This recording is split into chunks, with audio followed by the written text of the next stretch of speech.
I'm making a game called Treasure Porters. It's an RPG that I've basically been claiming won't suck. Well, I don't need to be the sole judge of that anymore, since I've finally made a playable build for you guys to play. But before we get to that, don't you want to hear how Treasure Porters has developed from last time? There's been quite a bit of development going on, so it's gonna be quite a ride. I'll be covering quite a lot too, so buckle up, grab a cup of tea, and I admit there'll be some stuff that's not so exciting to hear about, but it'll offer a lot of insight to a lot of things that happens during game development that don't get much time in the spotlight. Is that a rap track I hear? Yeah. Where did it begin? Forgot where I've been, cause I've been working really hard so you can give the game a spin. Over 3 terabytes of footage to scroll through, but I'm used to the life and that's nothing new. Let's start with the basics. I don't wanna make those, let's face it. If I could simply snap them away, I would, but I can't, so get them out of the way and make that a fact. I made some damage numbers, I made them fade over time, made them white or red based on who did the crime. These little guys were fighting back way too much, so I made a slime whose purpose was to take a punch. My basic attacks, they felt a little bit lacking, so I made a particle that spawned when you went attacking. Moved on to the HUD, and that was a pain, but seeing nothing as I played felt a little bit lame. Time to design the character's kit. Make it too complex, you'll fall in a pit. Make it too simple, they call it some shit. So I nailed the sweet spot, I know it's a hit, cause the player can use it as they can see fit. You expressing yourself in the way that you move, but you only wish that you could be in my shoes. What the passive skill gonna do? Help you massive kill, hell a huge stack. The courage for giving and taking hits. Get damage and HP based on how many help you. The Q is some AoE damage. Nice and simple, no baggage. Meant to be used as a mobbing tool and can help thin out waves that you couldn't manage. W is called Bond. That's about it. It makes you do a little bit more damage, and then it stuns the target. But it's actually super strong, and I'd argue it's actually the strongest move in the game, because you can actually stun dudes before they start their abilities. Can't be a fighter and not get hit. E for protection and bury your git. It might be boring, a little lackluster. Keeps things calm when it's all just a cluster. Ultimate skill, big AoE wreck and they hospital bill. Great gap closer, utility stun. Ain't nobody be stopping your fun. Back to the systems, they ain't fun, I don't really freaking miss them. Made skill points in the HUD correspond and fixed some bugs when they wouldn't respond. And moved on over you an item owner, working as the coder fella, Mr. Mediocre. If you think that it's simple and a total pushover, I'd like to see you track, cause I bet you do it slower. I'm glad I could get all the shit out the way. 150 work hours conveyed, and what I'll be saying later for today is the fun and cool part, you best not go away. And that's about it. There's plenty of things that I had to omit. You're all caught up, you know what I made. Like and subscribe, cause I never get paid. This is when I drop my mic, but I only have one mic and it's attached to a ghetto chair setup, so I couldn't, even if I wanted to. That little rap I just did there took quite a bit of time to make, so if you appreciated it, let me know by doing one of these things. But I'ma be real here. Game development is indeed boring. It's not really fun at all. It primarily consists of coding, bug fixing, testing, tweaking, brainstorming, and asking for a raise. But in my case, I'm not getting any money or clout.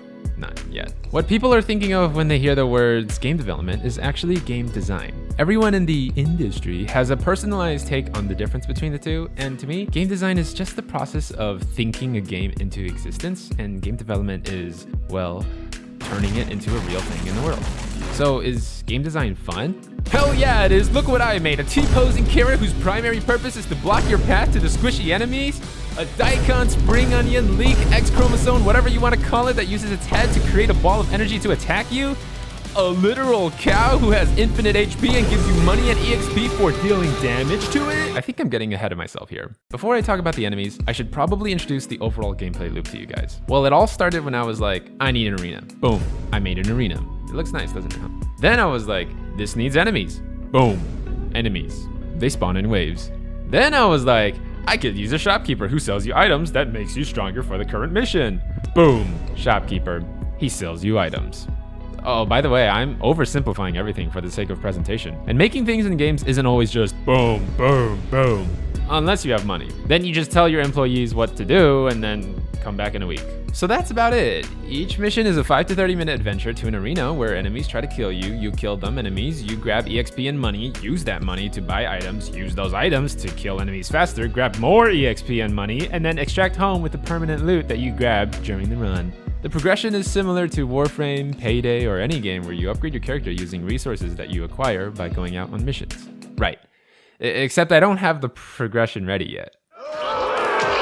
Wait, the game is still fun right now as it is. While it is true that you don't get more powerful the more you play, the current version of the game is designed to be completely beatable if you learn the mechanics of the game. Each enemy has their own specific counterplay to them, and there's more than one approach to defeating each of them. For example, the boar. It charges at you after screaming at you, so clearly you want to step out of the way to avoid it, but if you don't want to, you could also just stun it while it's channeling the skill. Or maybe we're looking at the archer, classic Ezreal Q, skill shot projectile shooting guy. He leads the shot, so you'll have to change directions or stand still when they shoot at you. You can also just stun the guy when it's channeling the skill. Well, what about Stunions? Big, slow, tanky boy who uses their point and click stun on you when you get too close? Well, maybe I'm not gonna get close then, oh ho ho. Or you could get close and just stun them when they're channeling the skill. And then the healer, big AoE heal after channel, can be stunned. So this is why Bonk is the best move in the game.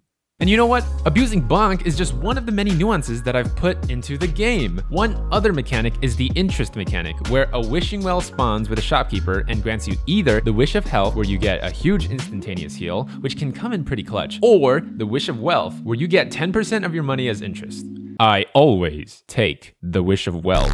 The healing system was to help out the crybabies who complained that the game was too hard during early playtesting. And the fact that you have to choose one wish means that by taking too much damage during a wave and taking the Wish of Health, you'll be falling behind players who have minimized damage taken and taken the Wish of Wealth instead. In the meantime, the fact that the Wish of Wealth works like interest rather than a flat bonus means that players are incentivized to forego part of their current power and item strength to maximize the amount of interest that they gain. This means that a big part of the game will be figuring out the sweet spot where you are just strong enough in items to clear efficiently while also minimizing spending.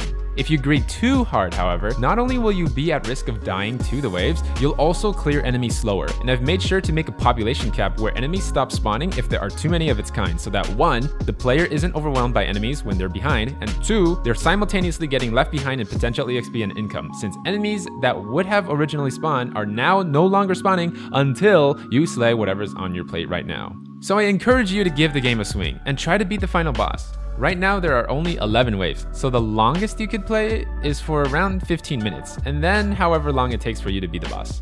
My brother spent around 10 minutes fighting the final boss in the same mission because he was underpowered from his lack of items. Still, he persevered, learned the behavior of the final boss, formulated a plan of attack, and whittled him down gradually until he finally won. He's kind of a pro gamer. Personally, I think the game is too easy, and that's where you guys come in. Go to my itch.io page, it'll be on Steam in the future, download the thing, beat the game, and post your screenshot of your game-winning build on the Discord so I can nerf it to the ground in the next patch. It'll also be nice to fix bugs and also figure out which quality of life things I may need to implement. For example, clicking the skill icons will not let you cast them like you think they might. Right now, that is too much work for me for too little functionality for just one person to do. But if enough people ask for it, I'll be more than happy to implement it. So voice out your opinions, show me those bugs, join the Discord, and send screenshots so I can know what's up. There's this known bug that so far only happens on one specific friend's computer where the Q is casted, goes on cooldown, but the damage doesn't come out. I cannot for the life of me recreate it on any other computers, so if somebody can help figure out the conditions to recreate it, I would love to hear about it. As you can probably tell, the game is still really in early development and rough around the edges. However, I'm not going to use that as an excuse for if my game isn't fun, or if the main ideas don't get across. Polished or not, the current version of Treasure Porters should still be a fun 15-minute ride for you guys. So get out there and have some fun. Or don't, that's fine, but in that case, you should like and subscribe. And maybe you might catch a stream or two. I'm going to be streaming the fun parts of development like gameplay or art, so you can hop on in, say hello, get to know me, ask questions, and type Omega lol when I whiff an attack. I'm thinking something like Tuesdays and Thursdays. I'll call it like Tweaky Tuesdays and Thinking Thursdays, where I play the game on Tuesday and balance everything out. And for Thursdays, I'll make concept art and design characters and whatnot. So I'll see you guys next time. I'm going to try to make the next update ready in 2 to 3 weeks, so be on the lookout for the next video then. This is Bongohan, and I hope you have a great day. Thanks for watching.